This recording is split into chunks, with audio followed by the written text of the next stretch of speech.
Forcément, dans le monde du travail, à un moment donné, si je veux aller jusqu'au bout de ce que peut-être je peux donner, eh ben, c'est peut-être mieux de pouvoir être moi-même jusqu'au bout. Je me serais de toute façon meilleur, je le sais.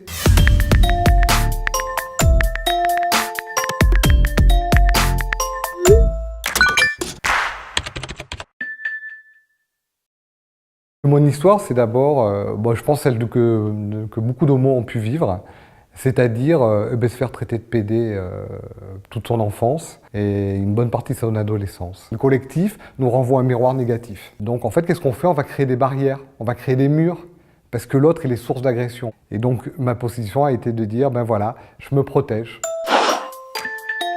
Alors en fait, j'ai travaillé longtemps dans une PME, une quinzaine d'années, un peu plus même, dans une toute petite structure qui a grandi petit à petit, dans laquelle j'ai pris des responsabilités. Quand on prend des responsabilités, on représente quand même quelque chose, hein. Un chef, c'est d'abord un nom masculin, c'est d'abord l'incarnation de la virilité, parce que c'est le meneur d'hommes. Si je disais que j'étais PD, eh ben, je donnais une image négative de moi. Donc je me suis, comme tout le monde, inventé une copine, je me suis inventé une histoire.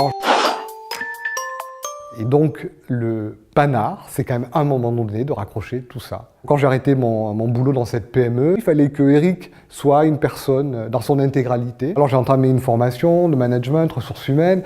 Je me suis dit, ben voilà, il y a une nouvelle directive qui passe sur la lutte contre l'homophobie au sein de l'entreprise. Eh ben on va travailler là-dessus. Donc j'ai fait un mémoire sur l'entreprise face à l'homophobie. Et donc là, je me dis quand même, je vais un petit peu jouer. Donc sur mon CV, en fait, j'ai mis vie maritale. On me posait gentiment la question, alors vie maritale, c'était tout le temps très clair, c'était oui effectivement, je vis avec un homme. Je pense que c'est bien qu'on l'aborde tout de suite, comme ça si ça vous pose un problème. Qu'un recruteur ne vous dira que ça pose un problème, mais bon, quand même.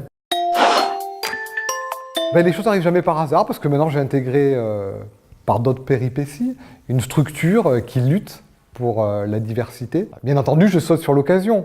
Et donc je deviens le référent LGBT au sein du groupe Audience. Et là, tout ça prend du sens. Quand vous vous rendez visible au sein de l'entreprise, c'est quand même une position très forte. Et donc forcément, il y a des attitudes qui ne sont plus toujours aussi naturelles envers moi. Ça, c'est comme ça, je l'accepte, c'est un fait. Donc c'est toujours pas un sujet neutre. Tant que ce ne sera pas un sujet neutre, il faudra l'aborder comme une discrimination.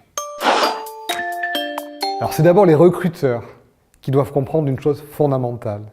Il n'y a pas de lien entre homosexualité et faiblesse. Nous ne sommes pas des petites choses fragiles. Nous avons essuyé de nombreuses tempêtes pour nous construire. N'ayez pas peur.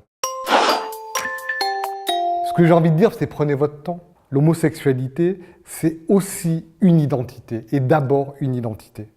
Et donc une identité, ça se construit. C'est important de se rendre visible, mais c'est aussi important de savoir se protéger.